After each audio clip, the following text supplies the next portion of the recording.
Este é o Culturalmente. Estamos aqui, Carla Bica e eu, Carlos Salgado, hoje com Luiz Augusto Paim Rode.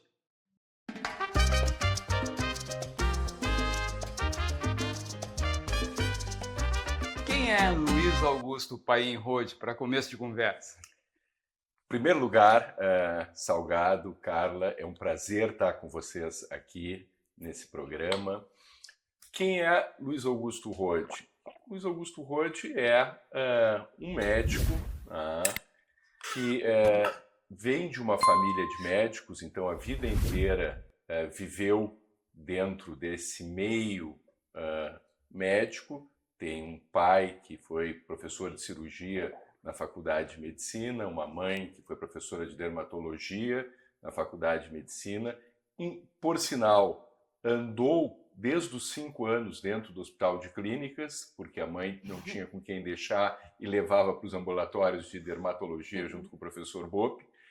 E um irmão que é professor de cardiologia na faculdade. Então é um meio, é alguém que se criou dentro do meio médico e do meio universitário. E que, então, parte da sua identidade está muito moldada dentro desses dois meios da vida médica e da vida acadêmica ou universitária. Luiz Augusto é uma pessoa que é casado, né, com a Beatriz, com quem tem uma excelente relação, tem uma coisa muito gostosa de conviver. Tem uma filha do primeiro casamento, que é a Catarina, que hoje, por questões de vida, está morando nos Estados Unidos, então não tem uma relação diária como gostaria.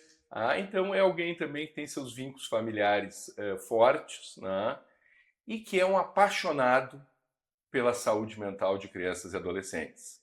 E que desenvolveu essa paixão desde muito cedo. Ao entrar na faculdade, no primeiro semestre, e vale frisar aqui, Carla e Salgado, que eu entrei com 16 anos na faculdade. Então, e no primeiro semestre eu tive a felicidade de encontrar a professora Maria Lucrécia Zavascki, que vocês conhecem, é uma apaixonada pelo que ela faz, e colocou essa sementinha dentro de mim, que é a questão da paixão pelo trabalho com crianças e adolescentes e com as questões de saúde mental de crianças e adolescentes. E é um cara também que gosta de estar com os amigos, gosta muito de esportes, né? É uma coisa que a vida faz parte da minha vida. Eu acho que esses são elementos aqui, para a gente começar a conversar, são elementos que eu consigo te dar, assim, de que me vem de imediato quando a gente começa a falar o que são os aspectos da minha identidade. Uma coisa, Rode, que quem te conhece, né, vê tu muito veloz, né? Tens muitos compromissos, tu viajas muito. E nas viagens dá para curtir um pouco ou é só trabalho? Vou te dar um exemplo. Primeira coisa, Salgado, que a gente tem que entender, que eu sou um cara que nasci de 7 meses na vacaria. Então eu já sou um cara apressado. Deixa eu te contar a história. A minha mãe e meu pai fizeram residência, estão terminando a residência em dermato e em cirurgia em São Paulo. A minha família da minha mãe é de Vacaria e eles estavam vindo a Porto Alegre em final de residência. E não imaginavam que eu fosse nascer de 7 meses na Vacaria. Tu imagina, há 60 anos atrás, amanhã eu faço 61. Que bom! Estou vindo aqui no dia da véspera do meu aniversário.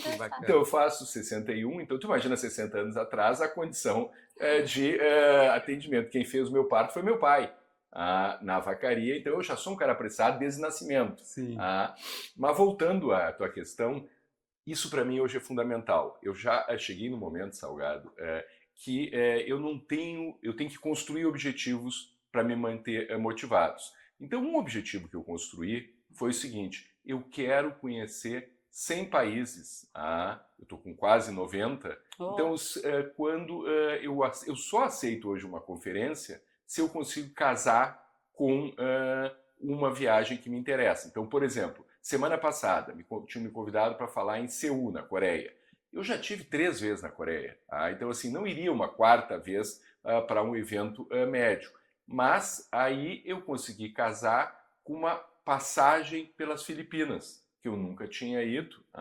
Então eu tive a oportunidade de conhecer Manila, e aí fui, juntando com o que eu estava te contando da história de esportes, eu fui para Boracay, que é uma ilha maravilhosa, recomendo, que tem uma praia Bulabong maravilhosa que tem kitesurf. Então, nos últimos 5 anos, eu tenho feito kitesurf. Então, eu vou acabar aqui com vocês hoje e vou lá para a Lagoa do Armazém para o kite. Então, eu sempre consigo, hoje eu sempre consigo colocar alguma coisa, conhecer algum país, fazer alguma coisa. Então, por exemplo, mês que vem eu vou a Taiwan. Me convidaram a fazer uma homenagem lá, eu vou a Taiwan, mas vou colocar Kuala Lumpur, que eu não conheço a Malásia. Então eu coloco. Então eu tenho sempre feito hoje essa combinação de colocar uma coisa prazerosa junto com uma viagem de trabalho. E por falar em pressa, kitesurf me parece ser, se não a mais, uma das velas mais velozes disponíveis. Depende da tua qualidade, né? Como eu sou um principiante e vou com muito cuidado na história, mas normalmente a gente veleja numa condição de 18, 20, 22 nós. Quando o vento está muito forte, por exemplo, hoje final de tarde vai estar muito forte. Eu já vou às 11, que eu vou pegar o vento um pouco mais fraco, então o suficiente, mas é uma coisa assim, é muito prazerosa. Esse contato de água e vela é uma coisa que eu descobri tardiamente, mas é uma coisa que realmente gera uma conexão muito prazerosa, Salgado. E tem fisioterapia para o ombro ou não? Eu tenho problema do ombro porque eu jogo tênis desde os 5 anos, tá? Desde os 6 anos. Então eu tenho 55 anos jogando tênis, pelo menos 2 vezes por semana. Sim. Então eu já tenho uma cirurgia de ombro, eu sou canhoto esquerdo, em função desse desgaste do tênis sistemático, né? Na verdade, no kitesurf, ele é muito mais o core aqui, quer dizer, tu fica preso, é muito mais o esforço. Aqui é o detalhe que tu acerta. Aquele trapézio que o segura. trapézio, exatamente. Quer dizer, aquilo é que todo o movimento é de abdômen de core, né? Pro braço. Sim, não é tanto braço, sabe? Eu também achei que a gente... tu faz muita força no início quando tu não consegue fazer de forma automática o movimento, né? Daí tu forceja muito, mas forceja muito. Mas o que eu achei interessante que o Rod falou agora, que me chama a atenção, até pensando na nossa área, né, dos impulsos e tudo mais, que é assim, tudo, mas com cuidado, evitação de risco, né? Que tu falaste agora, cuida do vento, cuida, né, a parte física, tudo com muita evitação de risco. Assim, e é uma coisa de, assim, como eu gosto muito de esporte, Carla, então assim, e tenho uma rotina de pelo menos 1 hora de exercício por dia, então eu alterno muito. Então, por exemplo, 2 vezes por semana eu corro, uma mais longa de 10 quilômetros e outra mais curta de 5 quilômetros.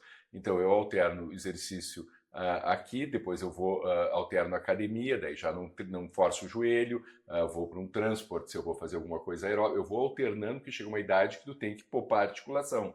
Né? Então, tu tem e qual é essa idade que a gente tem que poupar a articulação? Então? Depende do teu nível de intensidade, né? De exercício. Eu já estou há pelo menos uns 10 anos, Salgado, poupando a articulação.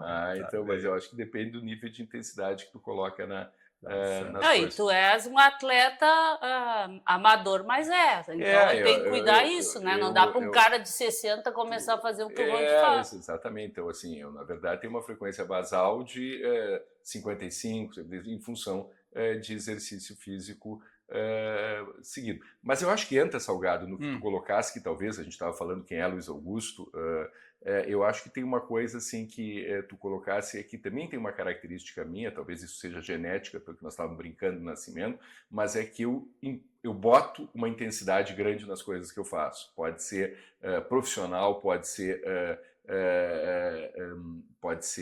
na questão pessoal do esporte. Por exemplo, quando eu pego uma coisa para fazer, eu boto uma intensidade. Vou te dar um exemplo agora para a nossa área.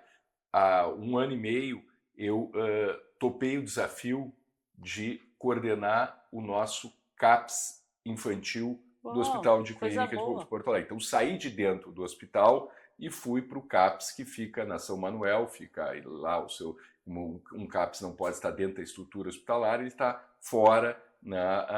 E então, quando eu tenho me dedicado para montar o que eu quero, o que eu imagino que possa ser um CAPS infantil modelo para o Brasil. Então, a gente está trabalhando em termos de equipe, de modificação do espaço, de buscar doador, enfim, várias frentes, né, para transformar, nesse ano que eu ainda tenho lá, num local que seja prazeroso para as pessoas trabalharem, que seja baseado em evidência do tipo de atendimento que a gente vai dar para crianças e adolescentes, e não no que eu quero fazer, o que eu penso, o que eu aprendi a fazer, e que, ao mesmo tempo, tenha infraestrutura, né, legal de fazer. Então, assim, eu tenho essa característica de colocar, quando assumo as coisas e faço as coisas, dar uma intensidade. Uma coisa que chama atenção contigo, e para quem te observa, né, é um certo talento de headhunter, né, de uma habilidade de identificar, como tu fosse identificado, parece, lá pela Lucrécia, né, gurizinho entrando sempre uma vida de gurizinho, né, 16 anos tu já estava lá, mas essa tua habilidade de caçar talentos, né, e trazer os talentos para junto de ti, impulsionar, que a gente observa, né, tu sabes bem, a gente te observa há tanto tempo, né, dentro da universidade, dentro do Probar, né? Da onde vem? Quem é que te trouxe essa genética de ter a habilidade de botar o olho e dizer, olha, aqui vai dar? Salgado, tu é muito perspicaz na tua observação. Eu, quando penso em termos de qualidade, eu acho que essa é uma das qualidades maiores que eu tenho. Deixa eu te dizer assim, e não é uma coisa de familiar, por exemplo, assim, o meu pai foi diretor da Faculdade de Medicina e ele tinha o interesse de construir e se organizou e botou uma energia para construir o prédio que hoje é o prédio da Faculdade de Medicina, muito centrado na ideia da construção de espaços físicos. Eu nunca tive essa preocupação, por exemplo, em construir. Claro que eu trabalhei muito para quando eu estava, no ano passado, né, na internação de crianças e adolescentes, para a gente ter a internação Maria Lucrécia Zavascki no hospital, um local legal. Mas nunca foi o meu mote maior a construção, a busca de espaço, que eu acho que é extremamente importante. Eu sempre gostei essa coisa do relacionamento, da questão do recurso humano qualificado. Eu acho que essa habilidade eu tenho de olhar para alguém, começar a olhar e ver se vai ter um potencial grande e ajudar e desenvolver esse caminho. E muitos dos que surgiram e se aproximaram foi muito assim. Deixa eu te contar uma história. Por exemplo, o Guilherme Polanzik, que é hoje professor da USP de Psiquiatria da Infância e Adolescentes, coordena lá a Psiquiatria da Infância e Adolescência. Eu era professor na medicina e um belo dia, knock, me bate na porta do ambulatório, um cara que eu nunca tinha visto antes, né, jovem, e me diz assim: professor, eu soube que o senhor teve com o professor Biderman na Harvard. O que eu faço para estar com ele? Eu imediatamente disse assim: esse cara aqui, deixa eu olhar esse cara. Eu respondi para ele: vem trabalhar comigo que a gente dá um jeito de te colocar lá ou outro lugar depois. Mais adiante, ele nem quis ir lá para o Biderman, foi para Duke, lá junto com a Terry Muffet e outros locais, foi para Londres. Na verdade, que foi para Londres, não foi para Duke, mas junto com a Terry Muffet. Enfim, foi outros caminhos, mas assim. Então, essas identificações, ele, outro Christian Killing, o Arthur, o Giovanni, então todas foram momentos assim de tu olhar e investindo numa coisa que eu acredito, Salgado, que é a ideia de que essa carreira de pesquisador é uma coisa que tu faz desde muito cedo. Então todos esses trabalharam comigo desde muito cedo. Eu me lembro do Arthur Cai, de bermuda, piercing, tatuado, chegando para trabalhar e tu vai acompanhando o processo até estar o Arthur hoje entrando no final do ano passado, um professor na USP também de psiquiatria da infância e adolescência. Então, assim, são trajetórias, claro, cada um com as suas características, peculiaridades, mas procurando promover essa questão. E aí é uma questão muito de role modeling que eu tive com a Lucrécia, né, dentro das características dela, e uma outra coisa que eu acho importante, que é a disponibilidade total de estar sempre com portas abertas para poder trabalhar numa relação que não seja, né, uma relação hierárquica, mas que permita a gente poder trabalhar no mesmo nível. E uma coisa, eu cruzei com o Arthur certa vez, acho que foi em Fortaleza, talvez, e ele me disse, eu vou para o kitesurf com o Rod. Tadinho do Arthur, teve que ir para o kitesurf? Isso foi decisão dele, né? Ele que quis, ele também gosta, ele esquia, quer dizer, ele é muito um esquiador, exímio esquiador, então, e está sempre nas estações, então ele achou que eventualmente haveria uma conexão de daqui a um pouco poder fazer alguma coisa que tem uma certa similaridade em alguns aspectos no mar, e é ampliar os horizontes dele. E gostou. Tá, o guri tem jeito para coisa, então. Tem jeito para coisa. Tá bem. Sim, mas tem essa peculiaridade, né, Rod? Que eu acho que aí é de alguns poucos professores, que é a coisa de ajudar a construir, porque aí também é saber lidar com a competição. Pô, o cara vai ser melhor que eu daqui a pouco, né? E também a generosidade, porque bateu ali, vamos dar oportunidade. Pode ser que dê caldo e pode ser que não dê. Claro. Mas isso não é uma coisa tão comum da gente ver, essa generosidade, essa abertura para o cara se sentir legal de bater na tua porta, né?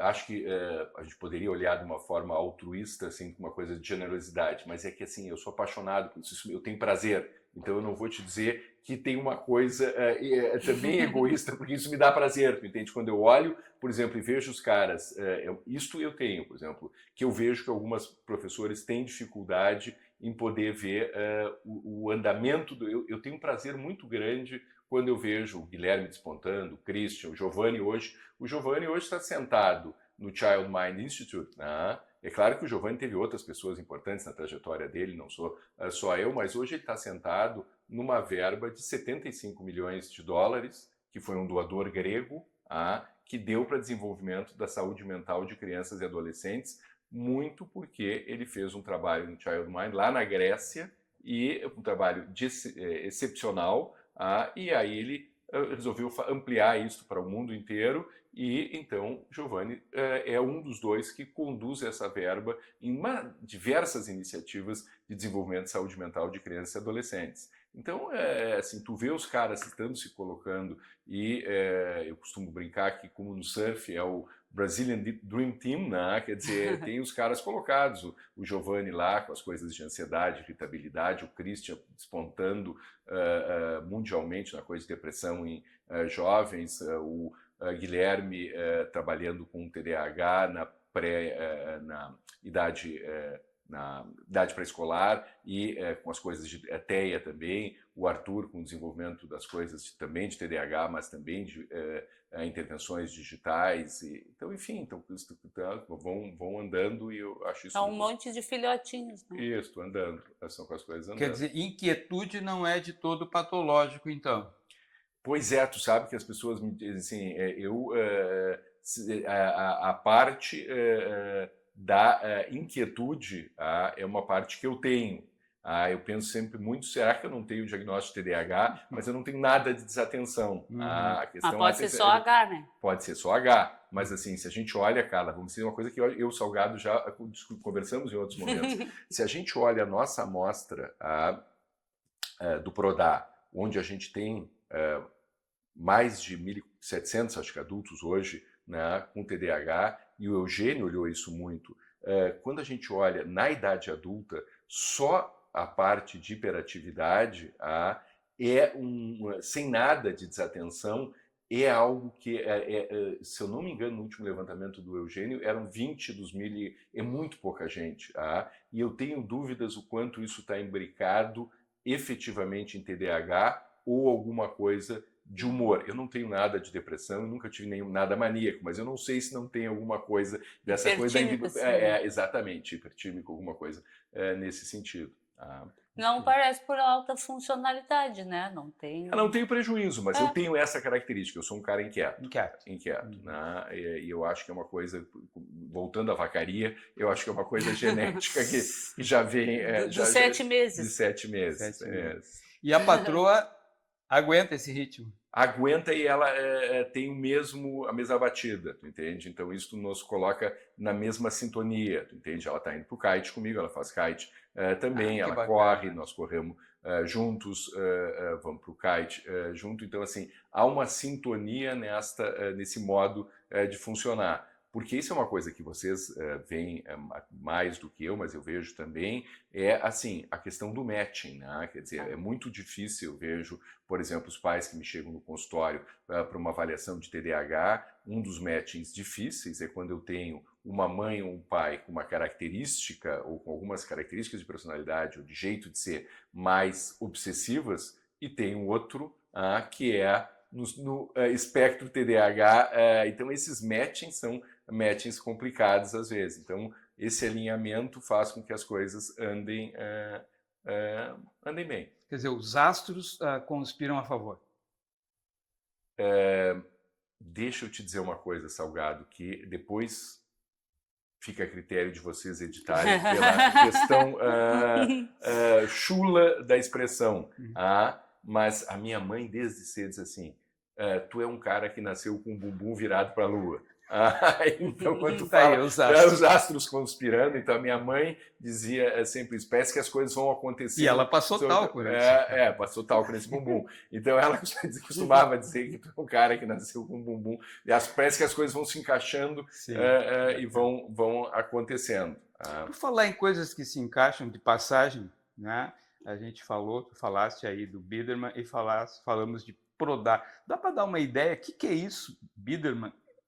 Deixa eu te dar uma ideia como é que essas questões surgem. Então, surgem da seguinte maneira. Eu tenho essa vocação, então, familiar para ser professor universitário.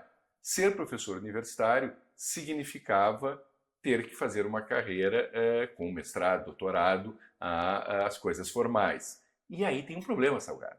Na época que eu estava para fazer isto, nós não tínhamos orientador que pudesse orientar em saúde mental de crianças e adolescentes. Qual é a solução? O professor Busnello, que foi meu orientador na residência da consultoria que foi em gineco e obstetrícia, que eu fiz sob a orientação dele, topa me orientar num projeto que envolvia postpartum blues, aquela síndrome leve de questões depressivas da mulher no pós-parto. Foi o mais próximo que eu consegui chegar no mestrado de alguma coisa na área de saúde mental. Fizemos o mestrado. Eu disse, bom, Busnello, agora eu quero trabalhar em uma área de crianças e adolescentes. E de saúde mental de crianças e adolescentes. Ele disse, mas eu não tenho como te orientar, porque não é a minha área de expertise.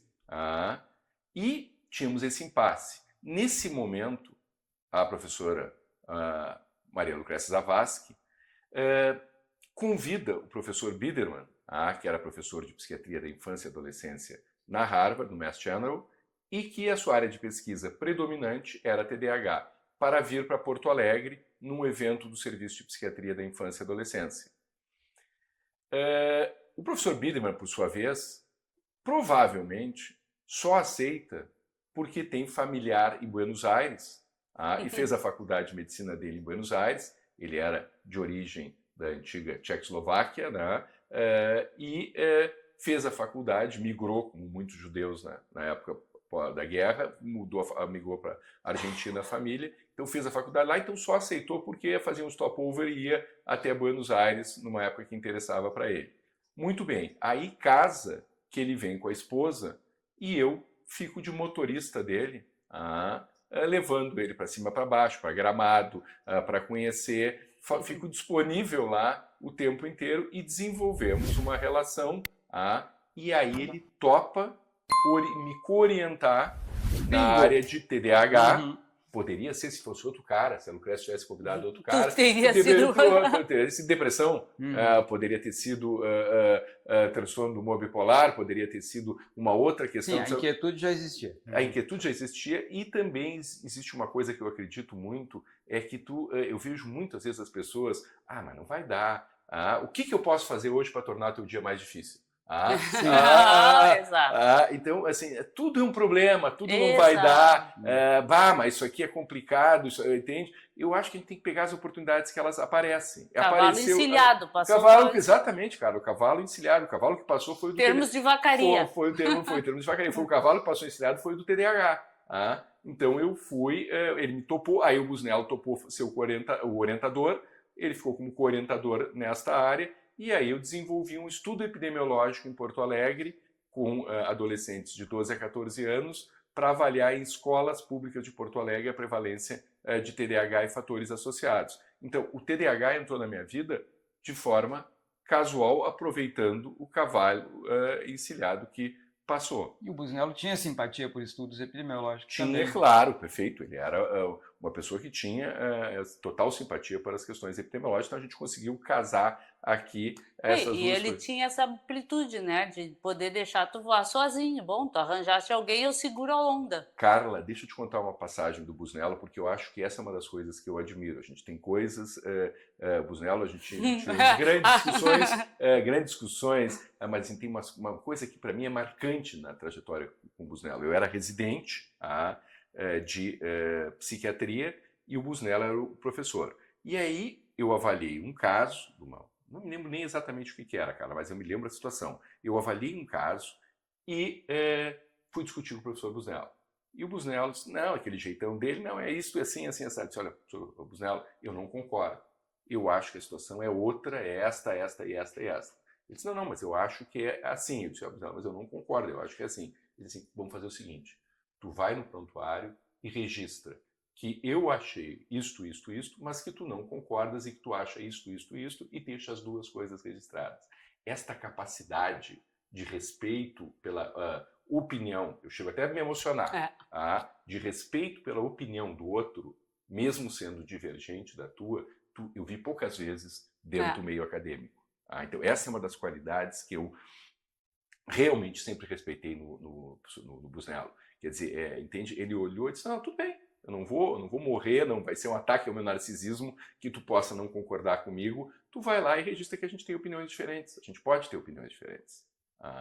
Então isso é uma coisa que... Sim, o poder construtivo disso é imenso, né? É não imenso, ele é só construtivo, não. Normalmente não, eu que mando e aí tu destrói Exatamente, quer dizer, a opinião do aluno. Tu vê muito no meio acadêmico, em algumas áreas, principalmente dentro da Europa, mas mesmo essa coisa hierarquizada, então, gerontocrática. Exato. Então, eu acho que ela mina a capacidade de florescer pensamentos diferentes, florescer trajetórias diferentes.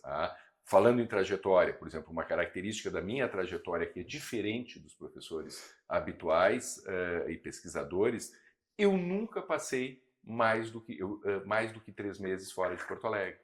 Então, eu nunca fiz uma passagem de ficar com muitos dos pesquisadores 1 ano numa universidade fora, 1 ano, talvez pela inquietude, mas assim, nunca fiquei mais, eu fiquei máximo 3 meses quando eu fiquei com o Biderman lá em Boston, mas sempre eu viajo muito, estou sempre muito fora, mas são sempre incursões mais curtas e não experiências mais longas. Então, por que me ocorreu o brainstorm isso aqui? Porque eu acho que às vezes as pessoas são muito arraigadas a uma única trajetória. Coisa para o modelo, para funcionar, tem que seguir um modelo XYZ. Eu acho que a coisa é muito flexível. E os cavalos não param de passar, né? Porque se a gente ficar estático, a gente perde alguns desses Isso, exatamente.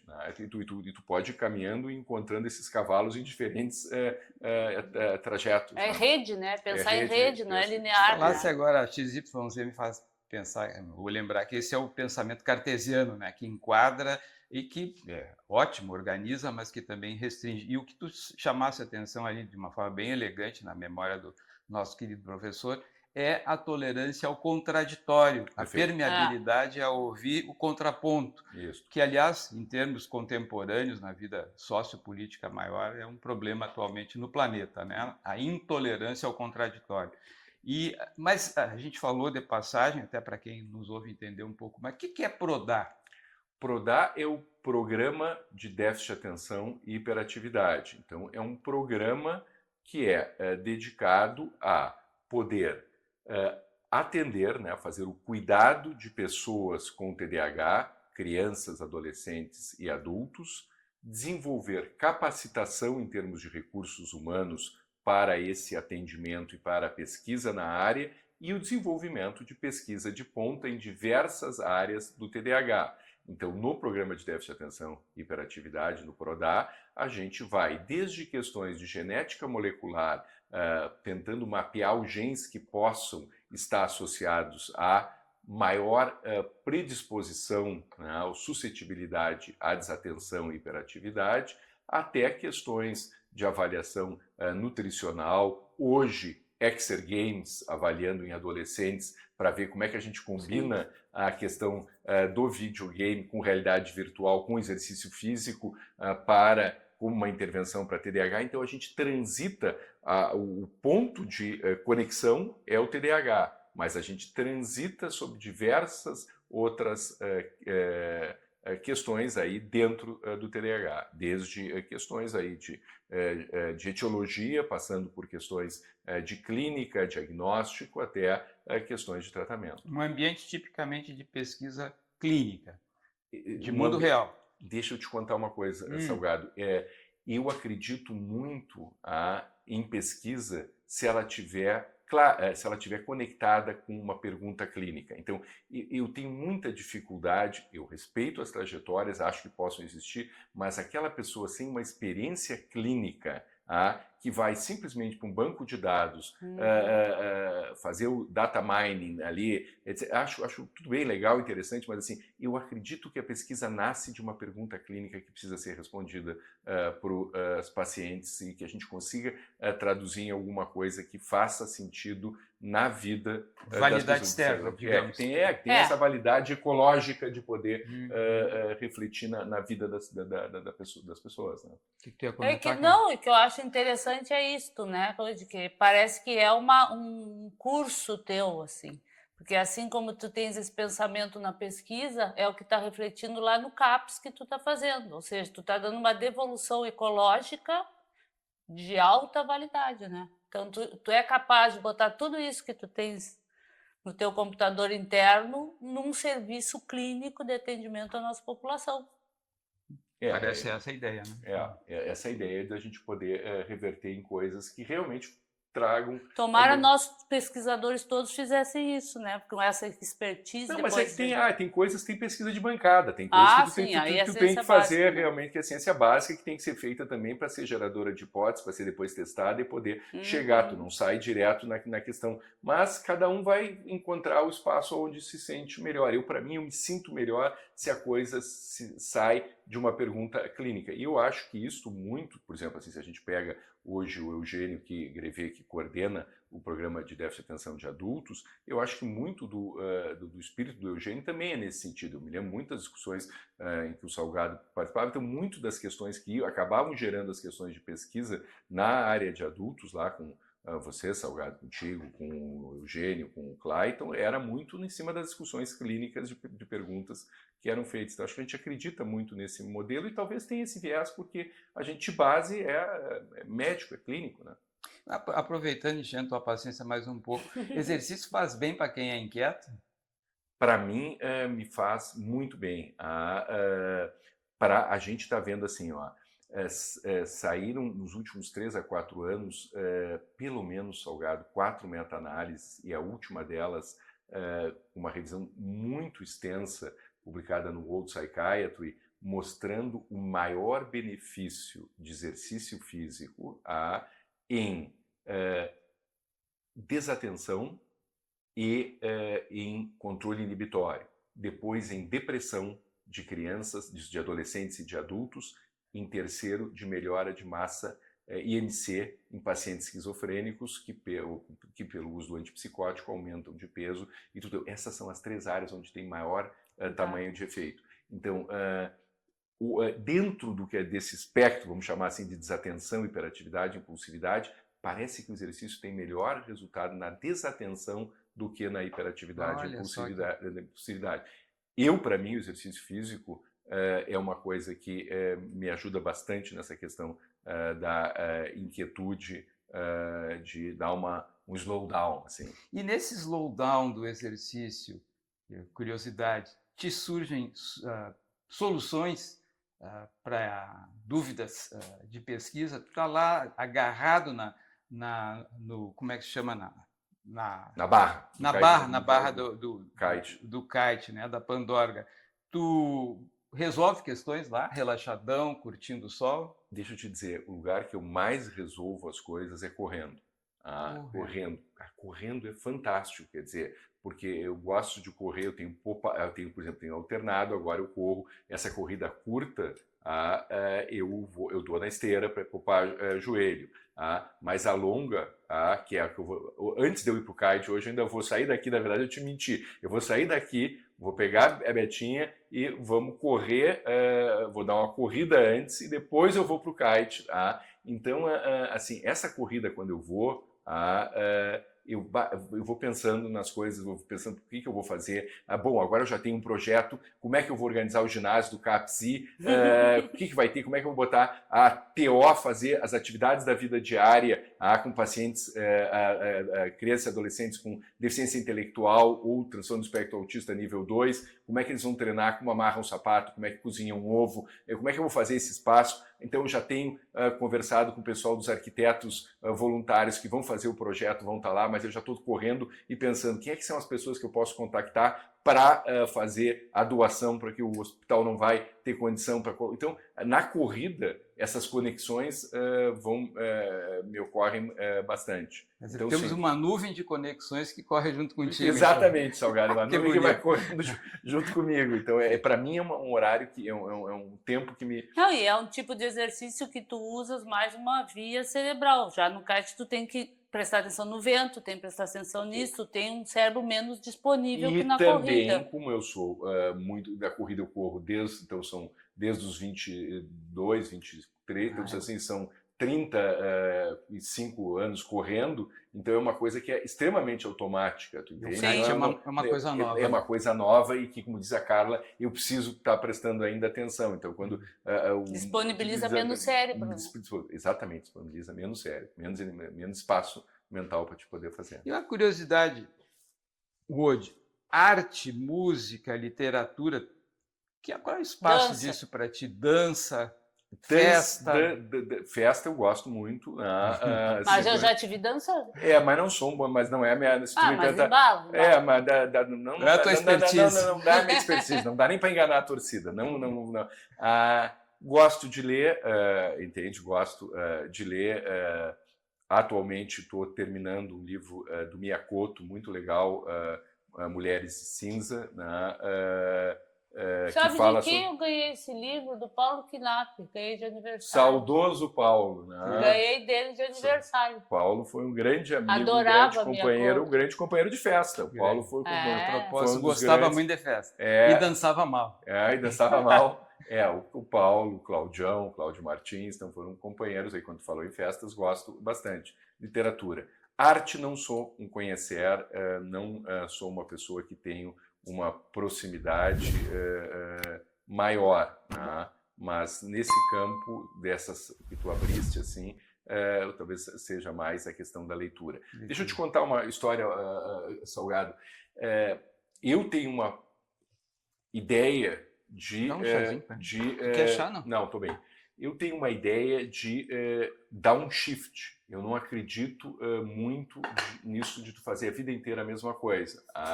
Então, eu gostaria de, ao redor agora, nos próximos 2 anos, ir encerrando essa parte de psiquiatria, da pesquisa, e tentar me direcionar um pouco para escrever. Eu gosto, sempre escrevi, já escrevi um tempo coluna na Veja, online, gosto de escrever, então eu gostaria de, aos poucos, isso é uma coisa que, por exemplo, quando eu estou correndo, é que tem ocupado o meu espaço mental. Como é que eu faço? Eu estou querendo conhecer pessoas. Deixa eu te dar um exemplo de alguém que teve aqui, vai te lembrar. A Rosemary Tannock, que era uma psicóloga que esteve conosco no programa de déficit de atenção. Ela chegou num determinado ponto entre 60 e 65 que ela saiu. Ela era um expoente dentro da pesquisa em TDAH, teve várias inserções dentro das coisas da DSM relacionadas à escrita e leitura, e isso parou a ponto de receber um prêmio e nem ir buscar o prêmio porque ela foi se dedicar a partir daí à pintura, e foi pintar, e fechou. O Philip Asherson, que trabalhou na área de adultos em TDAH, encerrou, parou e hoje veleja o mundo, ao longo do tempo construiu um barco e veleja o mundo, e a vida dele está em velejar. Então eu estou pensando e olhando muito para essas pessoas para ver como é que tu faz isto, porque eu não Essa migração. Como é que tu faz essa migração? Eu não acredito que a gente consiga fazer essa migração, e eu estou tentando entender, de forma mais gradual. Eu vou continuar atendendo no consultório, fazendo. Eu acho que para te fazer, tem que emergir. Talvez pelo meu, tem que ter uma quebra de paradigma, senão tu fica preso. As coisas sempre tem alguma coisa que te puxa. Tem como tu fizesse movimentos agora, te puxa e tu não consegue sair. Então o que eu estou nesse próximo mês, assim, na minha cabeça, que tem sido o meu referencial, é como é que eu me desgrudo disto, e por toda essa identidade muito forte médica e universitária, como é que eu faço para conseguir me desapegar, para conseguir colocar energia forte em outro local. Mas eu penso muito em fazer essa No nosso meio, eu acho que quem está fazendo isso é o Valentim, né? O Valentim está fazendo essa transição, viajando o mundo, e fotografia. Fotografia, mergulhando. O Valentim é um cara que tem conseguido sair muito. Ele ficou, eu sei porque eu tenho alguns pacientes em comum com ele, ficou muito restrito à questão do consultório dentro da área médica e deu uma guinada de sair completamente da situação de pesquisador. Aliás, do Valentim, tem uma coisa que a gente estava falando sobre questões, a gente vai compondo, né, Carla, sabe? Admiração de determinadas coisas. O do Valentim tem uma coisa que, para mim, ela é marcante, de um professor. O Valentim chegou um momento da carreira dele em que ele não estava mais interessado na produção de pesquisa. Porque pesquisador, hoje em dia, tu tens que publicar papers. Isso é que vai fazer com que o teu programa de pós-graduação ele cresça. Muito bem, o Valentim era professor titular de psiquiatria, um dos maiores professores titulares que a gente teve no Brasil, era professor titular de psiquiatria na USP, e chegou um ponto e disse assim: olha, eu queria que vocês me retirassem do programa de pós-graduação, porque nesse momento eu estou pesando mais para o departamento, para o programa, não publicando, do que acrescentando. E ele ainda seguiu em pesquisa um tempo, etc., mas ele se deu. Então, essa capacidade também de tu jogar clareza autocrítica e jogar para o time. Isso é outra coisa, nós estávamos falando sobre mundo polarizado, dificuldade do contraditório, é outra coisa que a gente assiste pouco, que a gente vê diminuir, é a capacidade de jogar para o time, que eu acho que é uma coisa extremamente importante. Quando eu penso nisso, eu me lembro muito desse exemplo do Valentim. Quando eu penso muito nisso, eu me lembro muito da nova geração do Giovanni Salum, que é um cara que veste a camisa e joga para o time. Então, isso é uma característica que, para mim, eu tenho, é uma coisa que eu valorizo muito quando eu consigo enxergar isso da gente sentir, não é só o que é melhor para mim, e se o mundo se encaixar no que é melhor para mim, ok, vamos nessa, né? Agora, se não se encaixar, azar do mundo. Então, eu acho que essa também é uma outra característica. Me lembrei que nós estávamos falando do Valentim. E será que é essa flexibilidade cognitiva, né, que assim, que nos auxilia, que te auxilia para nós lidar com uma área bem complicada também, que auxilia a lidar com criança e adolescente, porque com criança e adolescente a gente tem que ter sido muito flexível.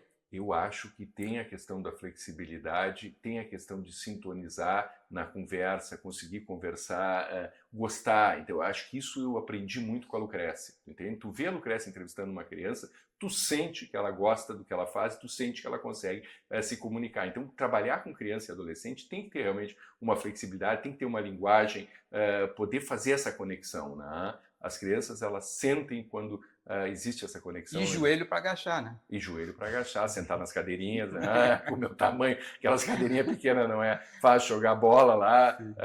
O Eugênio sempre brinca quando a gente conversa que às vezes passava nas salas de atendimento, quando eu era contratado, isso há milênios, e tu só via aquele blá, blá, as bolas indo para cá, para lá. Então tem que ter uma flexibilidade.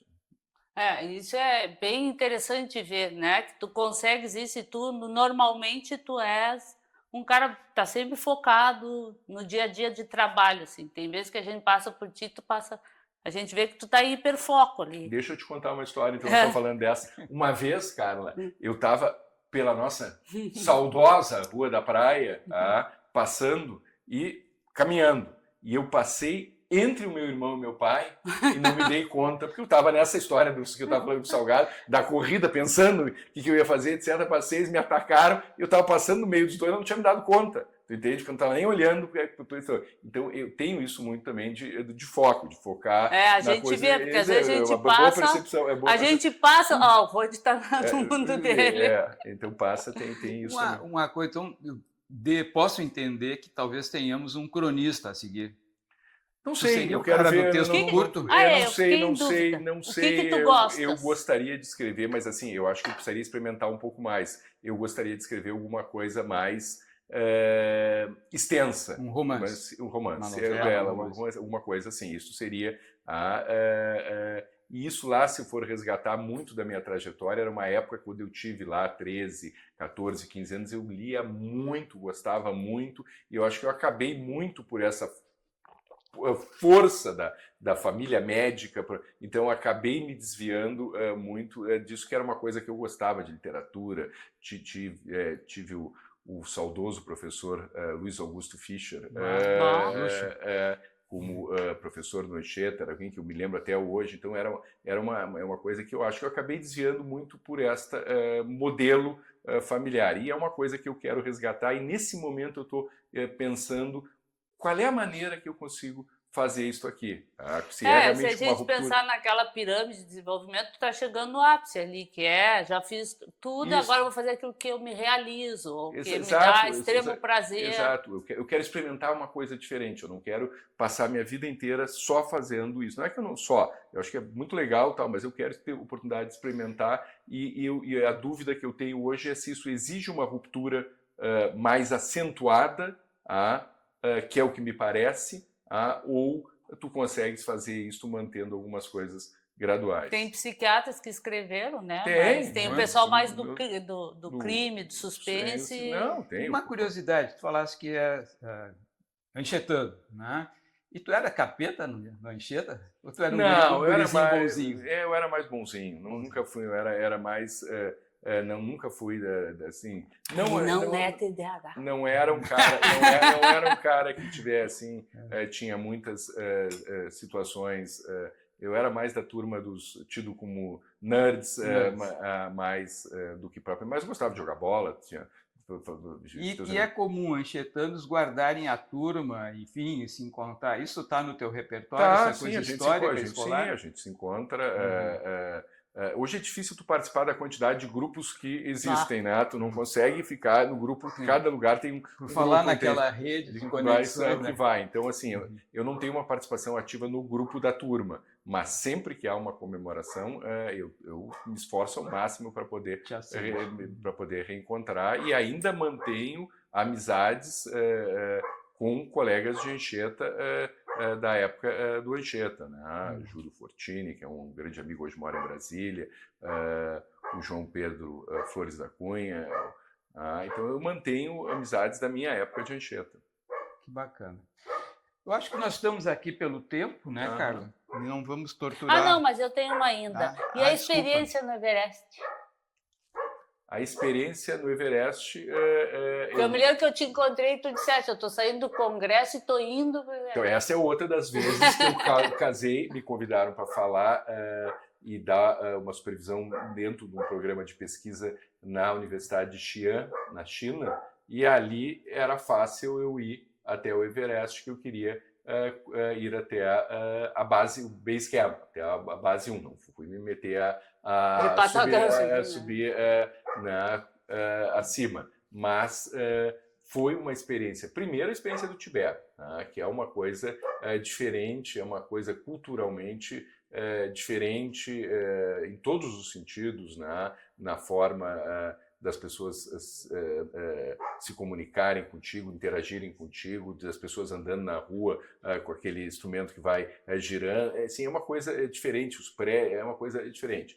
E a chegada do Everest, sim, tu tens uma pressão que grande de ir acomodando a questão de respiratória, mas foi uma experiência bem legal. Fosse tu e a Betinha ou fosse Não, só eu. Porque eu fui Quantos metros a base?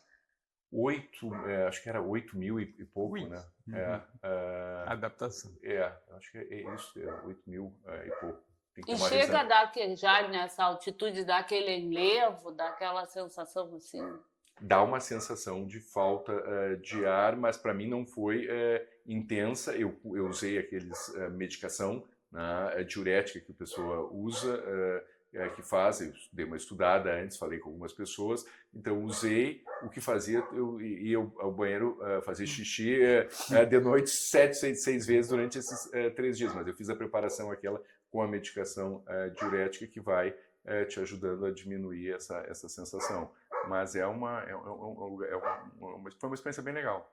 E vai com Sherpas, né? Não, o Sherpa só vai quando tu vai subir a mais. Tu vai de carro, vai indo e parando em cidades 2 paradas cada vez mais altas até chegar à última parte, que tu dorme lá no Base Camp, num acampamento que eles têm lá e passa o dia na base. Interessante. Que eu fiquei curiosa porque eu me lembro que eu cruzei contigo e tu me disseste, estou indo... Na verdade, o meu desejo era de ter ido via Katmandu, via o Nepal. Eu acabei indo via o Tibete porque naquela época o Nepal estava fechado, a fronteira ainda era pós-Covid, estava fechada ainda as coisas de ida por lá. Então fui para o Tibete. Um lugar que eu quero conhecer é o Nepal, que eu não conheço. Mas eu estava tentando interromper, né? Mas estamos na nossa hora aqui e te liberar para os próximos capítulos da vida aí do teu sábado. Então, te agradeço a gentileza de ter vindo. Se tu quiser deixar um último recado aí para quem nos acompanha, bem-vindo. Se tu quiser apenas te despedir também, tá ok. Salgado, cara, quero agradecer a oportunidade. É sempre um prazer conversar em qualquer circunstância com vocês dois. Eu acho que a gente acabou aqui tendo uma conversa que foi extremamente assim, eu me esqueci de que a gente estava num podcast. Quer dizer, é uma conversa como a gente tem essa ideia. Tem em tantos outros locais. Olha, mensagem, eu acho que é o prazer de viver, gostar de viver, fazer, gostar uma coisa que eu aprendi, assim, que eu acho, as pessoas dizem, mas tu não cansa, eu tenho prazer no que eu faço. Então, assim, eu acho que se mensagem assim, isso, eu acho que isso é uma coisa importante na vida. Tu conseguir encontrar, e acho que é um privilégio. Muitas pessoas têm que trabalhar para fazer o que gostam. O trabalho já é um prazer para mim. Então não é uma coisa que... juntar a coisa do prazer na vida é uma coisa muito importante. Bela mensagem. Eu acho que... Ficamos por aqui, Carla? Ficamos, muito obrigada. E essa é a nossa parte de prazer. Então, obrigado por ter aumentado o nosso prazer. Eu que agradeço. Um momento prazeroso. Então ficamos por aqui. Até o próximo Culturalmente. Um abraço.